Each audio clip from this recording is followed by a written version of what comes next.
बिस्मिल्लाहिर्रहमानिर्रहीम अस्सलामुअलैकुम dear students, welcome करता हूँ आपके अपने चैनल के पेकेनर्स में। आज की इस इम्पॉर्टेंट वीडियो में हम डिस्कस करने वाले हैं एक इम्पॉर्टेंट टॉपिक, और उस इम्पॉर्टेंट टॉपिक का नाम है stages in the development of self concept. Total हमारे पास यहाँ 4 स्टेजेस को डिस्कस किया गया है, लेकिन इसको पढ़ने के बाद जो हमारा मेन टॉपिक होगा वो है इरेक्शन थ्योरी या 8 stages of the erection theory. इससे MCQ ज़रूर आते हैं आपकी नर्सिंग पेपर में, चाहे आपका सब्जेक्टिव पेपर हो या MCQ टाइप पेपर हो। और ये टॉपिक इसलिए इम्पॉर्टेंट है क्योंकि फंडामेंटल ऑफ नर्सिंग में भी इसको ऐड किया गया है, और आपके साइकोलॉजी के जो नेक्स्ट आने वाले सेमेस्टर है आपकी साइकोलॉजी के पेपर में भी इसको कम्प्लीटली ऐड किया गया है। तो इसलिए इसको समझना और नोट करना, कंसेप्ट क्लियर करना, ऐसे किस तरह MCQs आते हैं वो अपने साथ नोट करें, बहुत ज़रूरी है। तो वीडियो को स्टार्ट कर लेते हैं।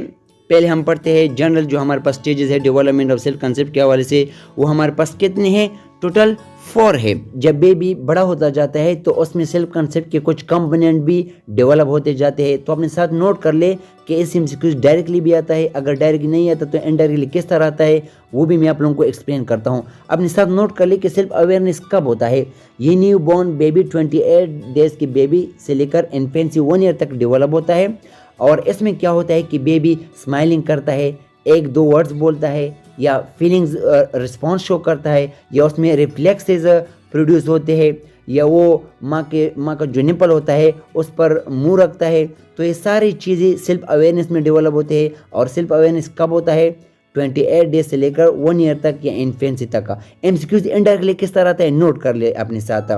इस स्टेज में ट्रस्ट वर्सेस मिसट्रस्ट भी प्रोड्यूस होता है। ये आगे चलकर हम इरेक्शन थ्योरी के स्टेजेस में डिटेल में पढ़ने वाले हैं, लेकिन नोट कर ले कि सेल्फ अवेयरनेस के स्टेज में ट्रस्ट वर्सेस मिसट्रस्ट स्टेज भी होता है।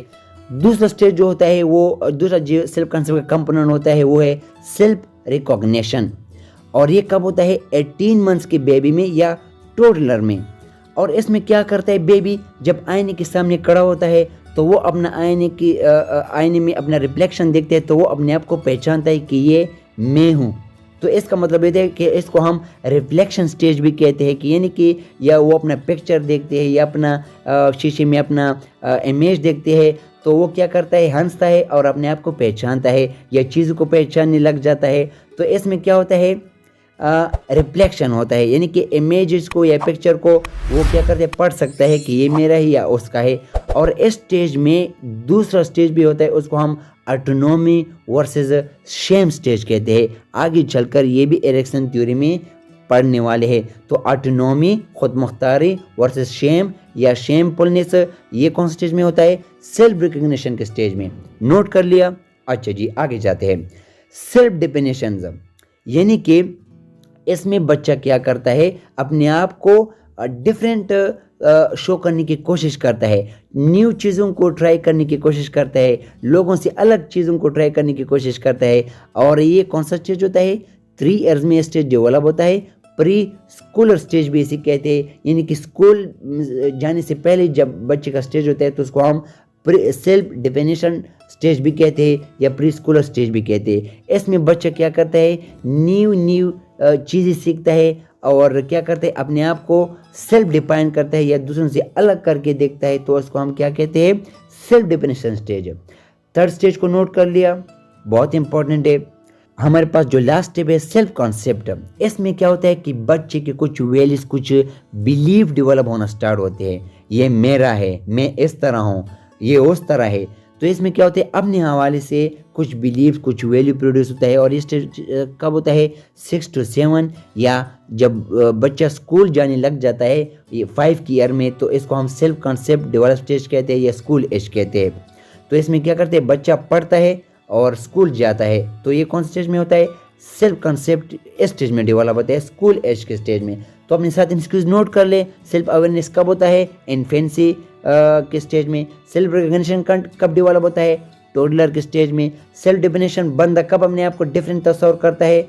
ये हमारे पास प्री स्कूलर स्टेज में। सेल्फ कंसेप्ट कब डेवलप होता है? स्कूल एज में, ये जब बच्चा स्कूल जाने लग जाता है। तो ये सारे हमारे पास कुछ स्टेजेस है, बहुत इंपॉर्टेंट है। अभी हम पढ़ने वाले हैं इरेक्शन थ्योरी को, जो MCQs के लिहाज से बहुत इंपॉर्टेंट है, बहुत इंपॉर्टेंट है। अपने साथ पहले तो MCQs नोट कर ले कि इस थ्योरी को हम 2-3 नामों से पुकारते हैं। कौन से नामों से? It is also called life span development stages, या Erikson 8 stages of psychosocial theory, या simple psychosocial theory of Erikson. तो आप लोगों ने नोट कर लिया। अच्छा जी, अभी हम आगे पढ़ने वाले हैं कि ये हमारे पास किस प्रिंसिपल पर है, यानी कि ये कौन से प्रिंसिपल काम करता है? एपीजेनेटिक, यानी कि इस थ्योरी में हमारा जीन्स भी इन्वॉल्व है, हमारा इन्वायरमेंट भी इन्वॉल्व है और हमारा एक्सपीरियंस भी इन्वॉल्व है। तो इसको हम एपीजेनेटिक प्रिंसिपल बेस्ड थ्योरी भी कहते हैं। और इसमें टोटल कितने स्टेजेस है? 8 स्टेजेस है। पहले तो आप एरिक्सन अंकल के बारे में जानने की कोशिश करें कि ये कौन थे। ये जर्मन अमेरिकन साइकोलॉजिस्ट थे और इन्होंने ये थ्योरी स्टेटमेंट दिया कि जब बच्चा बड़ा होता जाता है तो वो ख़ास स्टेजेस से गुजर कर आगे जाके वो एक बड़ा और एक मैन बनता है। तो वो कौन से स्टेजेस है, आइए इसको 1 बाय 1 डिटेल में पढ़ने वाले हैं अभी हम। पहले तो अपने साथ ये नोट कर ले कि कितने स्टेजेस है? 8 स्टेजेस है और इनको याद रखना बहुत मुश्किल है। मैं जब इनको याद रखता तो मेरे लिए बहुत मुश्किल होता है, तो इसलिए मैंने आप लोगों के लिए एक फार्मूला बनाया है, एक फ़नी फार्मूला, और आप अपने भी बना सकते हैं। और मैंने वो कौन सा फार्मूला बनाया है? माई स्वीट गॉट, यानी कि बकरी, my sweet goat and river is singing and dancing. ये आप लोग देख सकते हैं, my sweet goat and river is singing and dancing. बस आप लोगों ने एंड को एक्स्ट्रा ऐड रखना है इसमें।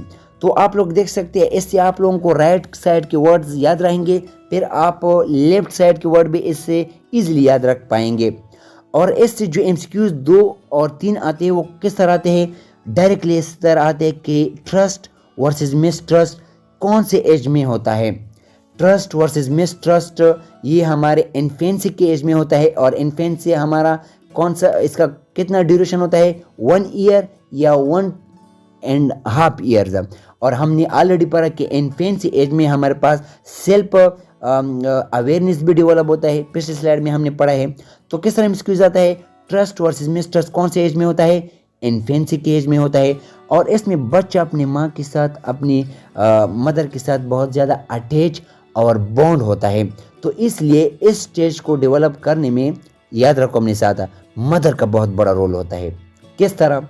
जब माँ अपनी बच्ची को कहती है कि आओ आओ मैं आपको ये खिलौना दूँ, आओ आओ मैं आपको ये टोपी दूँ, तो जब बच्चा उसकी तरफ आता है और माँ उसको वो चीज़ नहीं देती तो फिर बच्चे में मिसट्रस्ट पैदा होगा, बिकॉज बच्चे का अपनी माँ से एक उम्मीद होता है। ये आप लोग देख सकते हैं ना, होप, उम्मीद होता है। या अगर माँ अपने बच्चे के साथ प्रॉमिस पूरा करती है तो फिर बच्चे का ट्रस्ट डेवलप होता है।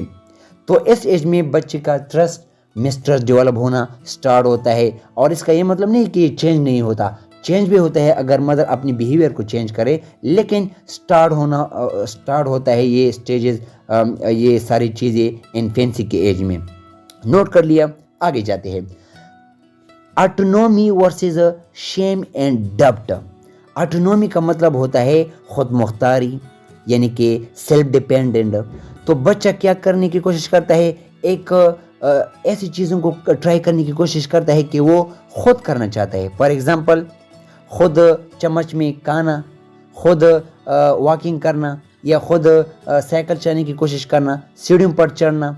और ये भी अपने साथ नोट कर ले कि ऑटोनॉमी वर्सेस शेम एंड डब्ट हमारे कौन से एज में होता है? Early childhood. और अर्ली चाइल्डहुड का कौन सा ड्यूरेशन होता है? 1.5 से लेकर 3 तक।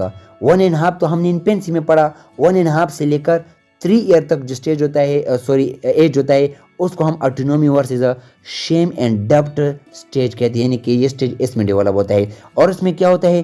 पोटी ट्रेनिंग एंड सेल्फ मेंटेनेंस। खुद का मोड जाने की कोशिश करता है, माँ ट्रेनिंग करती है उसकी, या वो खुद भी ट्राई करने की कोशिश करता है, या बच्चा क्या करता है? सेल्फ डिपेंड होना चाहता है। अगर माँ सपोर्ट करती है बच्चे को उसको ऑटोनॉमी में, स्टेज में, तो फिर बच्चे का सेल्फ स्टीम, जो इंडिपेंडेंस है वो बहुत ज़्यादा डेवलप होगा। लेकिन अगर माँ अपने बच्चे को डिस्करेज करती है कि नहीं, मतलब उसे ट्राई करने नहीं देती, उसे डांटती है और वो उसे ट्राई नहीं करने देती, तो वो बच्चे में क्या होता है? शेम एंड डब्ट, अपने ऊपर शक करने का वो डेवलप होता है। तो ये हमारे पास अर्ली चाइल्डहुड के एज में डेवलप होता है, 1.5 से लेकर 3 ईयर तक। आगे जाते हैं, समझ आया। अर्ली स्कूल, हाँ ओके जी। इनिशिएटिव वर्सेस गिल्ट, ये भी autonomy versus shame and dub की तरह ही होता है, लेकिन इसमें थोड़ा सा बड़े लेवल पर ये चीज़ें होती है। पहले तो अपने साथ ये एमसीक्यूज नोट कर ले कि इनिशिएटिव वर्सेस गिल्ट जो होता है कौन से एज में होता है, अर्ली स्कूल में। और अर्ली स्कूल का ड्यूरेशन कितना है, 3 to 6। अर्ली चाइल्डहुड का कितना था, 1.5 to 3, और ये 3 to 6। तो ये अपने साथ नोट कर ले कि इसमें बच्चा न्यू चीज़ें स्टार्ट करने की कोशिश करते हैं, इनिशिएट करने की कोशिश करते हैं। फॉर एग्जांपल हम क्या फॉर एग्जांपल ले सकते हैं, साइकिल को चलाना, खुद खाना, खुद बेड को उठाना, खेलना। लेकिन उसका एज छोटा होता है तो इसलिए वो ट्राई नहीं कर सकता। तो फिर माँ उसे सपोर्ट करती है, तो माँ जब सपोर्ट करती है तो फिर उसमें एक एबिलिटी डेवलप होती है वो चीज़ों को करने की। अगर माँ उसे सपोर्ट नहीं करती तो उसी तरह शेम एंड डब या गिल्टी वो महसूस करेगा। एकेडमिक सक्सेस या एडिंग एबीसी मेकिंग फ्रेंड्स। तो इनिशिएटिव वर्सेस गिल्ट ये भी autonomy and shame and dub की तरह होता है, लेकिन बड़े लेवल पर। फॉर एग्जांपल अगर कोई फीमेल है तो वो क्या करेगी, बर्तन को साफ करने की कोशिश करेगी, झाड़ू मारने की कोशिश करेगी। तो मदर अगर उसे कहेगी कि नहीं आप नहीं कर सकते, छोड़ो आप, तो बच्चे में एक गिल्ट कि वो पार्ट डेवलप होगा। लेकिन मदर अगर उसे सपोर्ट करना चाहे, उसे समझाने की या उसे सिखाने की कोशिश करे, तो बच्चे में क्या होता है, एक इनिशिएटिव, एक न्यू चीज़ें ट्राई करने की एक एबिलिटी आ जाती है। तो ये अर्ली स्कूल में ये एज में ये डेवलप होता है। आगे जाते हैं, चौथा स्टेज हमारे पास है इंडस्ट्री वर्सेस इन्फीरियोरिटी। और ये कब डेवलप होता है, स्कूल एज के एज में। और ये कौन सा स्टेज होता है, 6 to 12 ईयर का जो स्टेज होता है, अपने साथ नोट कर ले। Industry versus inferiority. इंडस्ट्री आप लोग जानते हैं कि जब न्यू चीज़ें बनाए जाते हैं तो इसमें बच्चा क्या करता है, नई चीज़ें सीखता है, न्यू लोगों के साथ इंटरेक्शन आ जाता है, वो सोशल बन जाता है, सोशल कॉम्पिटेंस की एबिलिटी आ जाती है। स्कूल में न्यू फ्रेंड्स बनाते हैं, रिलेशनशिप बनाते हैं। तो इसमें अगर बच्चे को स्कूल में सही तरबियत दी जाए, उसको इनकरेज किया जाए, तो वो प्रोडक्टिव काम करेगा, वो एक इंडस्ट्री की तरह काम करेगा। अगर उसको डिस्करेज किया जाए तो वो इन्फीरियरिटी यानी कि एहसास कमतरी या कमतरी में उसमें एक एहसास कमतरी डेवलप होगी। तो यह हमारे पास क्या होता है, स्कूल एज में ये एक स्टेज होता है। आगे हमारे पास है एडोलेसेंस। और ये याद रखें, स्कूल एज में स्कूल या कोई भी इदारा सबसे बड़ा रोल प्ले करता है। पांचवा स्टेज हमारे पास है आइडेंटिटी वर्सेस रोल कंफ्यूजन्स। ये हमारे पास कौन से एज में होता है, एडोलेसेंस के एज में। हमने 12 ईयर तक पढ़ा कि स्कूल का एज होता है। अभी 12 से 18 का जो एज होता है उसको हम एडोलेसेंस एज कहते हैं। और इसमें आइडेंटिटी वर्सेस रोल कंफ्यूजन का स्टेज डेवलप होता है। अभी हम पढ़ने वाले हैं कि what is identity versus role confusion. इसमें क्या होता है कि बच्चा अपने आप को आइडेंटिफाई करने की कोशिश करता है, यानी कि अपने आप को जानने की कोशिश करता है कि मुझ में क्या एबिलिटी है, वो क्या बनना चाहता है, डॉक्टर बनना चाहता है, बिजनेसमैन बनना चाहता है, या वो इंजीनियर बनना चाहता है। लेकिन अगर उसको इस एज पर गाइड ना किया जाए, उसको इनकरेज ना किया जाए, तो वो रोल कंफ्यूजन की तरफ जाता है। वो कंफ्यूज हो जाता है कि मेरा रोल क्या है, मैं कौन हूँ, मैं कौन सा फील्ड ज्वाइन करूँ। For example loyalty and friendship. तो फ्रेंडशिप या किसी लॉयल्टी की तरफ अगर वो उसको सही तरीके से इनकरेज ना किया जाए, उनको सही तरीके से गाइड ना किया जाए, तो फिर वो अपने आप को आइडेंटिफाई करने की बजाय अपने रोल कन्फ्यूजन की साइड पर जाएगा। आगे हमारे पास है intimacy versus isolation. Intimacy means love, प्यार। आइसोलेशन मीन लोगों से कट जाना, आइसोलेट रहना। और ये कब डेवलप होता है, यंग एडल्टहुड में। यंग एडल्टहुड कौन सा स्टेज होता है हमारा, 18 to 30। ये हमारे पास इस तरह का स्टेज होता है कि इसमें बंदे को प्यार हो जाता है कि मुझे तो प्यार हुआ है। तो इसमें होता है फॉल इन लव या मेंटेनिंग अ रिलेशनशिप। क्या करता है वो दूसरे ऑपोजिट मेल या फीमेल के साथ रिलेशन में अपने आप को डालने की कोशिश करता है। अगर उसे प्यार मिले, अगर उसे दूसरी तरफ से भी पॉजिटिव रिस्पांस मिले, तो वो इंटीमेसी लव की तरफ जाएगा। लेकिन अगर उसको प्यार में नाकामी हो जाए तो फिर वो क्या कहता है कि मुझे सारी दुनिया से नफरत है, वो फिर आइसोलेट हो जाता है अपने मुआशरे से। तो ये सिंपल सी बात है। सेकंड लास्ट स्टेज हमारे पास है जेनरेटिविटी वर्सेस स्टैग्नेशन। ये स्टेज हमारे पास कौन से एज में होता है? मेच्योरिटी के एज में, और इस मेच्योरिटी के एज को हम मिडिल एडल्टहुड भी कहते हैं। मिडिल एडल्टहुड क्यों कहते हैं? यंग एडल्टहुड हमने पढ़ा, अभी हम मिडिल एडल्टहुड यानी कि मेच्योरिटी के एज को पढ़ने वाले हैं, और फिर हमारे पास लास्ट जो होता है उसको हम ओल्डर एडल्टहुड कहते हैं। तो ये तीनों एडल्टहुड आप सिंपल भी याद रख सकेंगे इससे। तो मेच्योरिटी का जो एज होता है इसमें हमारे पास जेनरेटिविटी वर्सेस स्टेग्नेशन का स्टेज डेवलप होता है, और ये इसका कितना ड्यूरेशन है? 40 to 65, यानी 40 से 65 के साल की उम्र में बंदा अपनी ज़िंदगी पर नज़र डालता है, अपने पास पर, कि मैंने आने वाले लोगों के लिए, बच्चों के लिए या अपने बच्चों के लिए क्या पॉजिटिव चीज़ें की। अगर उसने या कोई फाइनेंशियल की शक्ल में कोई पैसे छोड़े हो, जायदाद छोड़े हो, या कोई अच्छे से तरबियत किया हो अपने बच्चे का, तो उसमें एक जनरेटिविटी का सेंसेशन होगा, यानी कि शुगर कि मैंने तो कोई चीज़ जनरेट की है। लेकिन अगर उसने कोई इस तरह की पॉजिटिव चीज़ ना की हो अपने आने वाले जनरेशन या अपने आने वाले बच्चों के लिए, तो फिर उसमें एक स्टेग्नेशन का एहसास प्रोड्यूस होगा। जनरेटिविटी के ऑपोजिट एक फीलिंग आ जाएगी। तो इसको हम क्या कहते हैं? जनरेटिविटी वर्सेस स्टेग्नेशन स्टेज, यानी कि हैविंग ए नर्चरिंग चिल्ड्रंस, या इस तरह की उसको अच्छा तरबियत देना। तो ये मेच्योरिटी के एज में होता है। लास्ट एज हमारे पास है इंटीग्रिटी वर्सेस डिस्पेयर्स। ये कौन से एज में होता है? ओल्ड एज में, या ओल्डर एडल्टहुड में, या 65 से लेकर जो डेथ का जो पीरियड है उस एज में ये स्टेज डेवलप होता है। ये भी इसी तरह होता है कि इसमें बंदा आदमी अपनी ज़िंदगी पर नज़र डालता है। अगर वो अपनी ज़िंदगी के साथ हॉनेस्ट हो, या उसने अपनी ज़िंदगी गुड मोरल्स, अच्छे अखलाक के साथ गुजरी हो, तो फिर वो इंटीग्रिटी, एक हॉनेस्ट अपने साथ एक अच्छा इंटीग्रिटी हॉनेस्ट वे फील करेगा। लेकिन अगर उसने इस तरह की ज़िंदगी गुजारी हो कि वो अपने लाइफ के साथ उन्होंने कोई इमोरल या अच्छी तरह की ज़िंदगी ना गुजारी हो, तो फिर वो रिग्रेट करेगा, वो मायूस होगा, वो डिस्करेज होगा। तो ये हमारे पास लास्ट एज है, हमारे पास स्टेज है ओल्ड एज। तो उम्मीद करता हूँ कि आप लोगों ने इस वीडियो से बहुत कुछ सीखा होगा। इंशाल्लाह इसी तरह हम आगे भी important video, short videos upload करते जाएंगे, ताकि आप लोगों का कोर्स जल्दी कंप्लीट हो सके। अपना बहुत ख्याल रखिएगा, मेरे चैनल का भी, अपनी फैमिली का भी। अल्लाह हाफिज़।